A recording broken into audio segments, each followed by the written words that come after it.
랍비님, 저는 근심이 너무나 많고 걱정이 너무나 많이 있습니다. 없는 것이 너무 많아서 골치가 아프고 걱정이 태산같이 많습니다. 그래서 못 살 것 같습니다. 그러자 랍비가 물어봤습니다. 당신이 걱정하는 것이 도대체 무엇입니까? 당신의 근심을 한번 이야기해 보십시오. 그러자 이 유대인이 이렇게 얘기를 했습니다. 6월절이 다가오는데 무교병을 살 돈이 없습니다. 포도주를 살 돈도 없고 내 옷을, 또 아내의 옷을, 자녀의 옷을, 또 고기도 살 돈이 없습니다. 그러자 랍비가 물어봤습니다. 그러면 무교병은 얼마입니까? 네, 5,000원입니다. 그러면 포도주는 얼마입니까? 10,000원입니다. 그럼 당신의 옷은 얼마입니까? 50,000원입니다. 아내의 옷은 얼마입니까? 100,000원입니다. 그럼 자녀의 옷은 얼마입니까? 30,000원입니다. 고깃값은 얼마입니까? 20,000원입니다. 이 말을 듣고 나서 랍비는 조용하게 이 유대인에게 말을 했다고 합니다. 이제 당신은 돌아가서 모든 걱정 다 내려놓고 21만 5천원만 걱정하라고 이야기를 했다라는 것입니다. 왜냐하면 하나로 고민해야 될 내용을 쪼개서 너무나 많은 고민을 하고 있는 이 유대인을 보고 이 랍비는 안타까워했던 것 같습니다. 그리고 한 가지 기도, 21만 5천원을 달라고 하나님께 기도하라고 했습니다. 우리가 이 세상을 살아가면서 쓸데없는 고민을 참 많이 하죠. 우리들이 고민하고 염려하고 걱정하는 것 가운데는 조금 시간이 지나면 아무 의미가 없는 것들이 너무나 많이 있습니다. 그때 왜 그런 염려를 했을까? 그때 왜 그런 걱정을 했고, 그때 왜 아무것도 아닌 그 문제를 갖고 두려워했을까 하는 후회를 종종 하게 됩니다. 사람들은 누구나 다 이 세상을 살아가면서 행복하기를 원하죠. 저도 행복하기를 원하고 여기 계신 모든 분들도 행복하기를 원하고 계십니다. 그래서 행복은 우리의 소원이다. 우리의 소원이 통일이기도 하지만 우리의 소원이 행복이기도 합니다. 그렇다면 무엇이 행복입니까?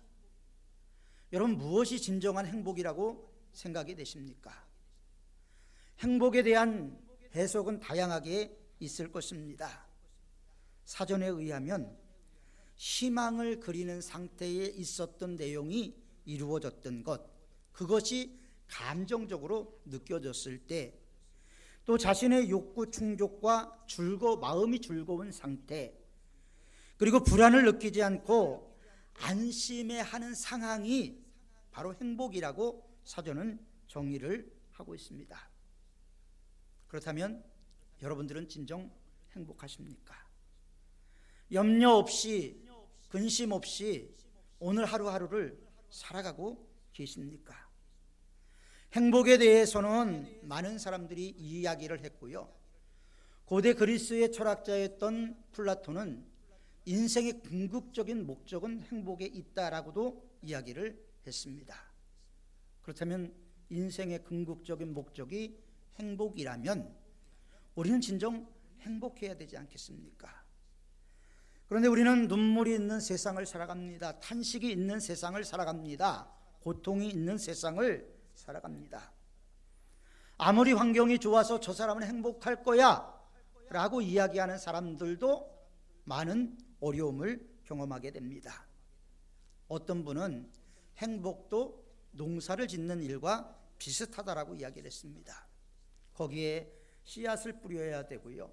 이 씨앗이 자라나면서 함께 잡초가 자라날 때 잡초를 뽑아내야 되고, 북을 돋아줘야 되고, 거름을 주고 또 물을 주고 심고 가꿈의 정성이 있어야 한다는 것입니다. 비가 많이 내려도 그릇이 있어서 그 빗물을 받아야 사용할 수 있는 것처럼, 아무리 좋은 환경이 갖춰져 있다 할지라도 그 환경에 감사하고 그 환경이 은혜와 축복이라고 생각하지 않는다면 그것은 여전히 불행의 씨앗을 가지고 있는 것입니다. 많은 사람들이 내 환경은 불안하다라고 생각합니다. 내 환경은 다른 사람들에 비해서 열악하다고 이야기를 합니다. 마음을 빼앗아가는 나쁜 감정들이 우리의 행복을 빼앗아가지요.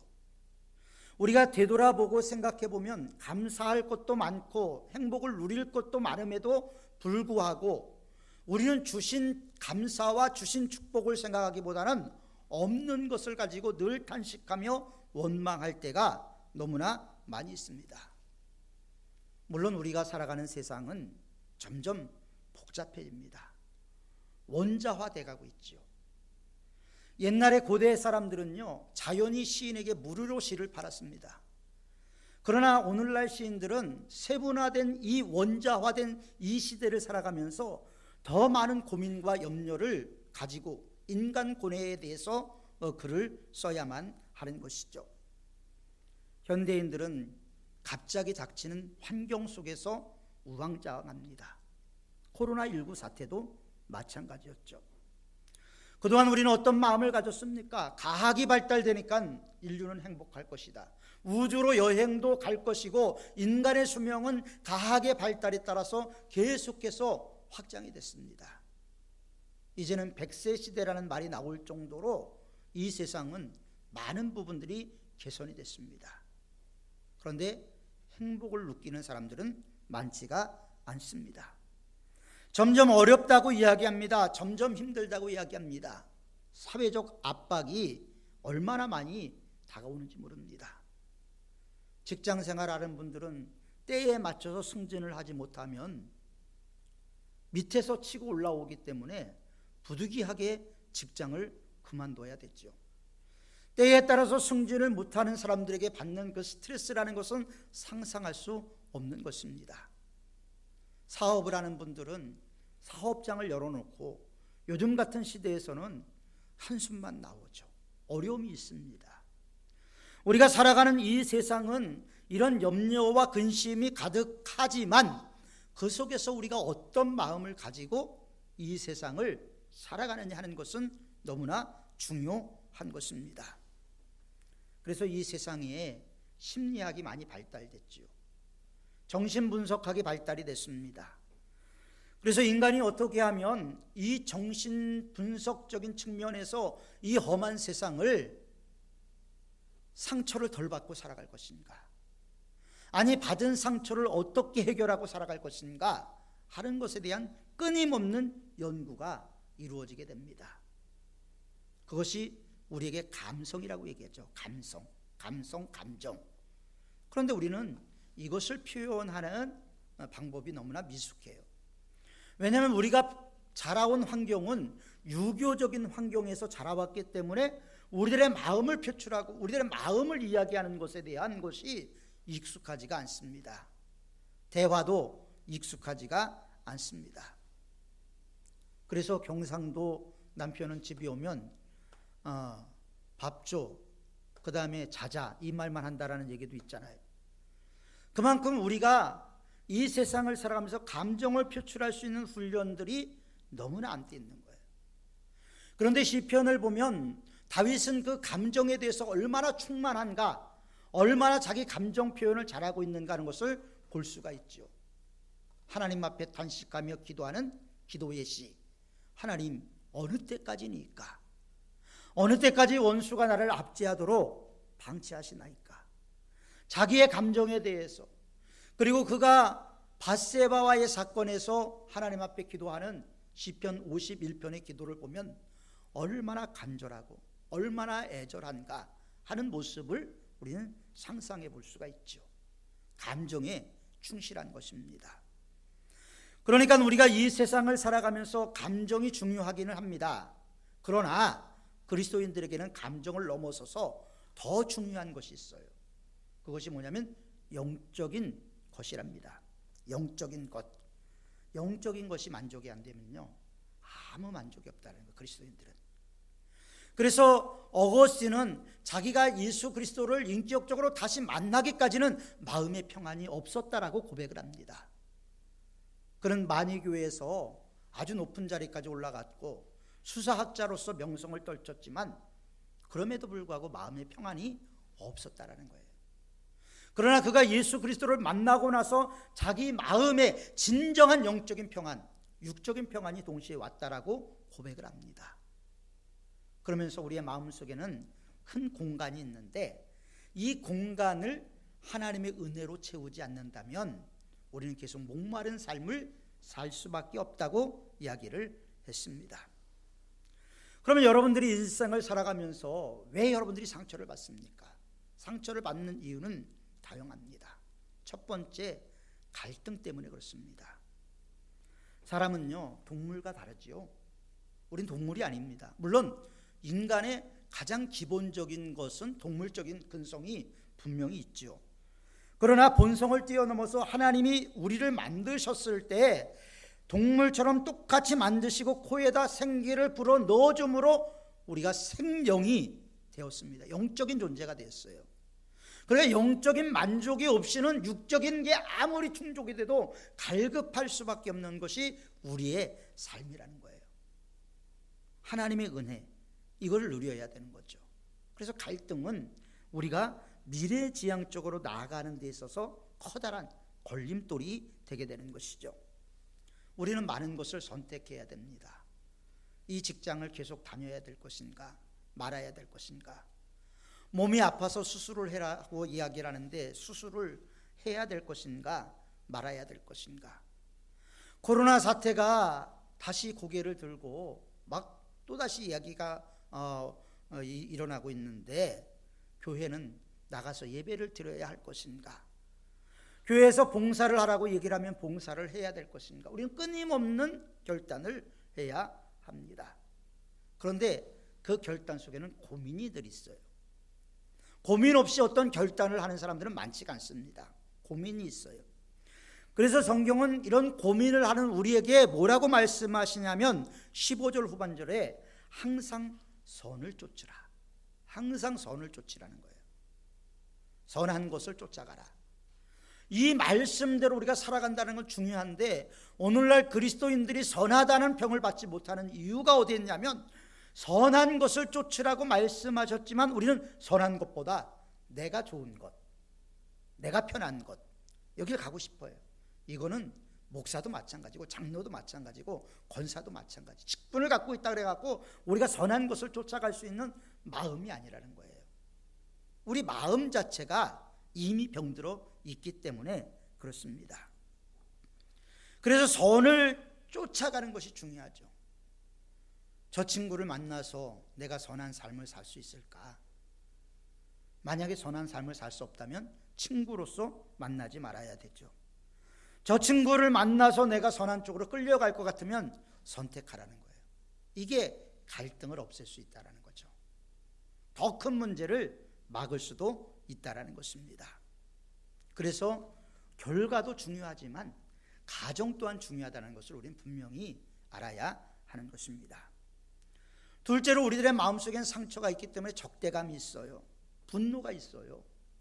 내가 힘들고 어려웠을 때 남의 따뜻한 말 한마디가 나에게 엄청 큰 힘이 되지만 섭섭한 말 한마디는요, 그 사람에 대한 평생 색안경을 끼고 보게 되는 결과를 만들게 되죠. 비교의식을 갖고 있잖아요. 저 사람은 잘 되는데 나는 왜 이럴까? 저 사람은 행복해 보이는데 나는 왜 이렇게 불행해 보일까? 저 사람은 자녀들이 참 훌륭하게 성장되어 있는 것 같은데 왜 우리 자녀들은 이렇게 속을 새기고 힘들게 할까? 마음속에 늘 이런 비교의식들이 있습니다. 그리고 이 비교의식은 우리에게 질투의 감정을 불러일으키죠. 화를 나게 만듭니다. 화가 나게 만들죠. 그러나 여기에 대해서 성경은 뭐라고 말씀하고 있냐면 16절에 항상 기뻐하라는 거예요. 여러분, 우리가 기뻐할 수 있는 상황에만 기뻐하는 것이라면 항상이라는 단어가 들어갈 이유가 없잖아요. 그냥 기뻐하라 이렇게 얘기를 했으면 됐을 텐데 오늘 성경에는 앞에 항상이라는 단어를 쓰고 있어요. 항상 기뻐하라. 이 말씀은요, 우리가 기뻐할 수 없는 상황에도 기뻐할 것을 찾아내서 기뻐하라는 거예요. 여러분, 감사할 것을 찾으면 우리가 감사할 것이 얼마나 많이 있습니까? 코로나19에 대해서 많은 염려가 있고 근심이 있습니다. 성도들이 예배에 나오지 않고 목회자로서 상당히 걱정이 됐죠.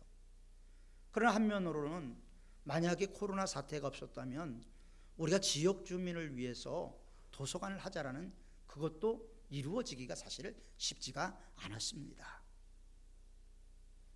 우리 교회가 이웃과 함께하는 교회라고 이야기를 했지만 그동안 무엇을 이웃과 함께 왔습니까? 이웃을 위해서 교회가 무슨 문을 열어본 적이 있습니까? 말은 이웃과 함께하는 교회였어요. 그러나 거기에 대한 실천 사항을 한다라는 것에 대해서 저는 이 현실이 힘들고 어려웠지만 기뻤어요. 거의 한 달 동안을 새벽 예배 마치면 시작했고 10시까지 일을 했어요. 한 달 동안. 근데 불평보다는 마음속에 기쁨이 있었어요. 아, 우리가 주장해왔던 이웃과 함께하는 교회라는 것을 이제 첫 발을 딛게 되는구나. 그런 마음 하나만 갖고도 기뻐할 수가 있었어요. 열등의식과 비교의식이 아닌 하나님께서 이것을 허락해 주셨다는 것에 저는 감사했어요. 여러분들이 적극적으로 도와줄 것이라고 생각을 했지만 그것도 미미했습니다. 그렇지만 저는 감사했어요. 왜? 성경이 우리에게 그렇게 말씀하신 걸 저는 실천했다라고 생각을 합니다. 우리는 항상 기뻐해야 됩니다. 기뻐할 것을 생각하면 기뻐하죠.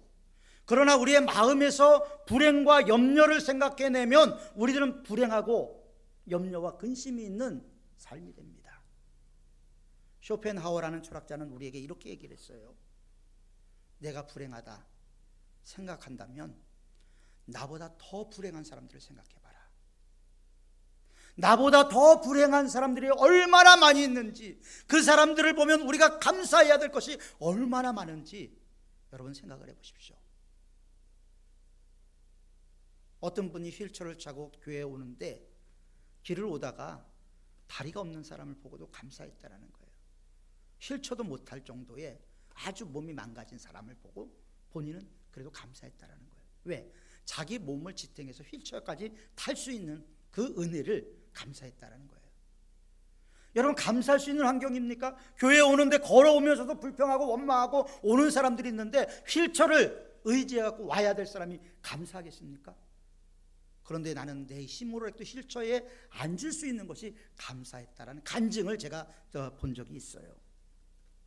여러분, 우리들의 마음속에는 이런 모든 감정들이 있지만 항상 기뻐하는 감정들이 있기를 원합니다. 기뻐할 게 많잖아요. 여러분, 자녀들 때문에 얼마나 속을 새깁니까? 그러나 자녀들 때문에 행복하고 기쁜 게 더 많잖아요.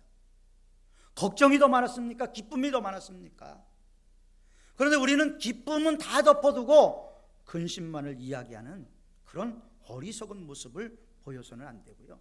항상 기뻐하는 저와 여러분들이 되시기를 바랍니다. 셋째로, 어떤 일이 이루어지지 않으면 실망을 해요. 우리 안에 실망의 감정이 있잖아요. 우리 자녀가 좋은 학교 가리라고 생각했는데 좋은 학교 못 갔어. 실망하고 낙심을 해요. 기대하는 것이 무너지면 크게 낙심합니다. 내가 세운 계획대로 되지 않을 때 우리는 낙심합니다. 흔히 머리가 좋다는 사람들이 더 이런 데서 어려움을 경험한대요. 정신질환자들 가운데서 머리가 좋은 사람들이 많다라는 거예요. 머리가 좋은 거예요. 왜 머리가 좋은 사람들이 그러냐면 다른 사람들보다 더 탁월해야 된다는 의식, 다른 사람들보다 더 잘해야 된다는 의식. 물론 그런 마음 자체가 나쁜 건 아니지만 그것 때문에 아주 신경 과민에 걸릴 수가 있다라는 것이죠. 그러다 보면 욕구 불만이 생기잖아요. 욕구 불만이 생기면요, 식욕이 떨어지고 위궤양이 일어납니다. 하나님이 주신 순리를 따라가지 않고 영리를 따라가면요, 우리들의 몸은 망가질 수밖에 없습니다. 우리가 낙심하고 실망할 때 어떻게 해야 될까? 하나님께 기도해야 되지 않겠습니까? 기도라는 것은요, 우리가 하나님과 교제라고 얘기를 해요. 하나님을 만나는 것이라고 얘기를 합니다. 그렇기 때문에 하나님과의 만남의 시간이 길으면 길을수록 거기서 오는 하나님의 은혜도 더 깊을 것이고, 하나님을 사모하는 마음이 깊으면 깊을수록 하나님이 주시는 은혜도 더욱더 깊을 수밖에 없는 것입니다. 그래서 기도하면 부족할 때 성령님께서 도와주시고, 연약할 때 성령님께서 일으켜 세워 주시는 것입니다. 네 번째로 불평과 불만이 우리 안에 있어요. 불평과 불만이 있어요. 매사에 불평을 품고 사는 사람들은요, 절대 긍정적으로 보지 않습니다. 저는 과거에 제 직업이 기자였어요. 기자의 특징은 뭔지 아십니까? 모든 걸 삐딱하게 봐야 돼요. 좋은 걸 보면 안 돼요. 나쁜 걸 봐야 돼요. 좋은 걸 쓰면요, 사람들이 기사 안 읽습니다. 남의 꼬투리를 잡아야 되고 부정적이어야 되고 비판적이어야지 읽히기 때문에 어떤 사건을 놓고도 좋은 걸 안 보려고 하고 자꾸 나쁜 것만 보려고 하고 거기서 꼬투리를 잡아서 글을 써야 되는 게 기자들의 애로사항이에요. 그러다 보면요, 모든 것을 부정적으로 봅니다. 남의 장점을 보기보다는 단점을 보게 되죠. 단점만 보게 되면 화가 납니다. 그러나 이것이 성경적으로 얼마나 잘못된가 하는 것을 우리는 너무나 잘 알고 있잖아요. 이스라엘 백성들이 출애굽을 하고 나서 바데스 가나에서 12명의 정탐꾼을 보냈잖아요. 12명의 정탐꾼을 보냈는데 10명이 부정적인 이야기를 한 결과가 뭐예요? 38년을 더 광야를 방황하게 되는 거예요. 그래서 40년 광야 생활을 하게 되는 것이죠. 2년 동안 고생했으면 순종하고 하나님의 뜻대로 순종해서 바로 가나안으로 가야 되잖아요. 그런데 그 자리에서 또 불순종해갖고 38년을 더 방황을 해서 그동안 2년 방황한 것까지 더해서 40년 광야 생활을 하게 되지 않습니까? 그러니까 원망과 불평이 얼마나 우리에게 쓴뿌리가 되는가 하는 것을 알게 됐죠. 18절의 말씀에 우리는 범사에 감사라고 말하고 있습니다. 자신이 처한 환경 속에서 감사할 일을 찾다 보면 우리들의 마음속에 힘이 나요. 감사할 게 생기면요, 환경이 안 좋아도 기뻐함으로 모든 것을 감당할 수가 있게 되고요, 그 기뻐함 속에서 하나님이 길을 열어주시는 경험을 하게 되는 것입니다. 제가 아는 분 중에 이성고라는 분이 있어요. 이분은 가천에서 오래전에 정일품이라는 난원을 하다가 거제도로 내려가서 거제 예술랜드라는 것을 만드신 분이에요. 근데 이분이 난을 되게 좋아해요. 난을 캐러 다니는데 하루 종일 난을 캤는데 자기가 원하는 난을 하나도 못 찾았다라는 거예요. 그래서 허탈한 마음으로 내려오려고 하다가 우연히 난 하나를 발견했는데 그 난이 자기의 평가로는 그 당시 때 한 300만 원 정도 되는 난이었다라는 거예요. 그래서 그 난을 캤어요. 너무나 기뻐서 그 난을 캐갖고 내려오면서 마을 할아버지가 오길래 그 난을 보여주면서 자랑을 했대요. 아, 이거 내가 하루 종일 찾은 건데 이거 오늘 횡재했다고. 그때 이 할아버지가 하는 말이 별 미친놈 다 보겠다 이런 표정을 지으면서 그냥 가더라는 거예요. 하루 종일 난을 찾아도 하나도 못 찾을 적도 있지만 그날은 자기가 찾았다라는 거예요. 이분은요, 옛날에 텔레비에도 나왔는데 골빈당이라는 걸 만들었어요. 골빈당. 왜 골빈당이냐면요, 난을 캐오기도 하지만 이분은 난을 분양을 해갖고 배양을 해갖고요, 이 자연으로 돌려보내는 운동을 해요. 그 멤버들이 골빈당이라는 거예요. 근데 자연에다 심어놓으면 또 캐가니까 암벽을 타는 사람들을 해갖고 돌에다 붙이는 걸 석부작이라고 그랬는데 석부작을 하는 거예요.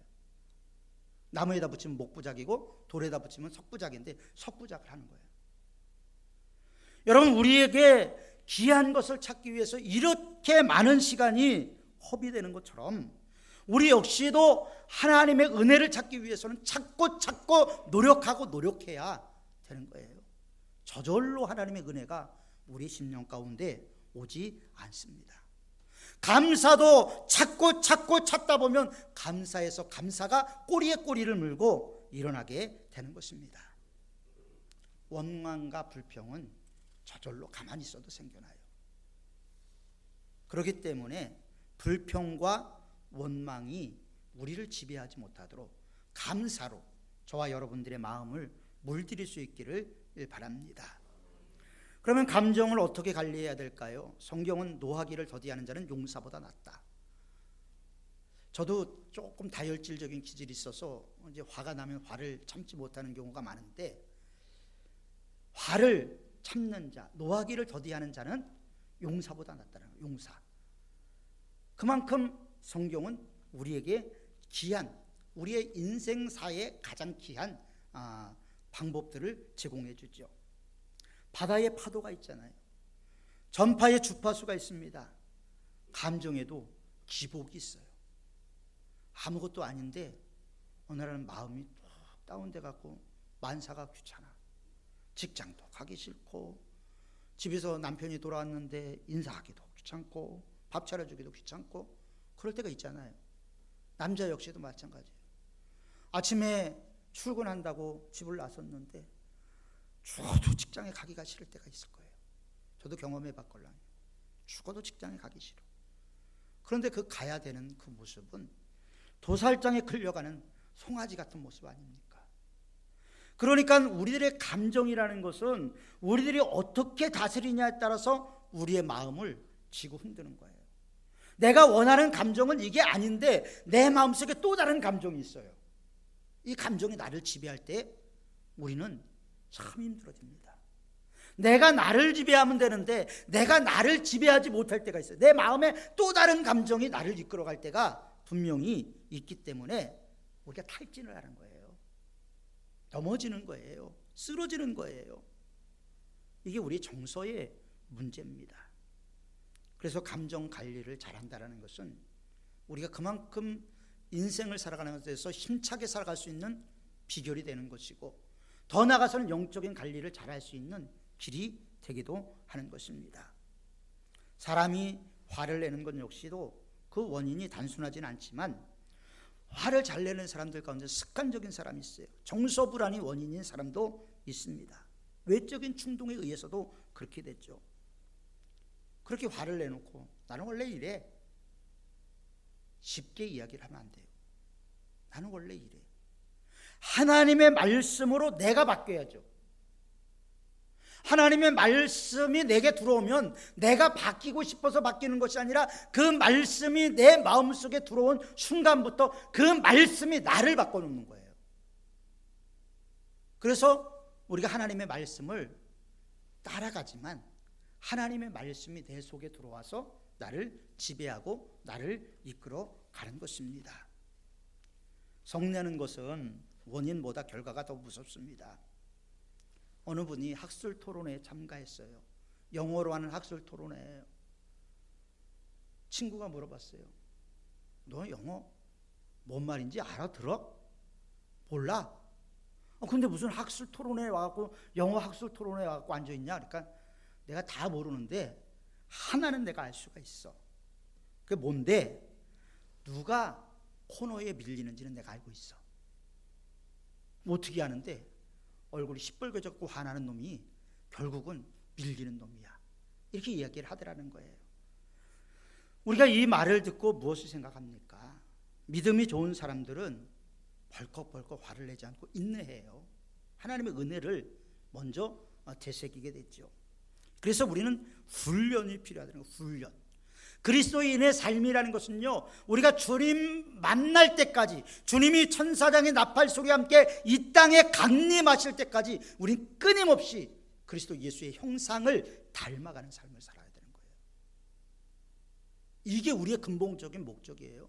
교회에 나와서 예배 드리는 것 중요합니다. 봉사하는 것 중요해요. 그러나 가장 중요한 것은 우리가 예수 그리스도의 형상으로 새롭게 덧입힘을 받는가, 예수님을 닮아가는가, 이거는요 우리가 목숨을 걸어야 될 부분이에요.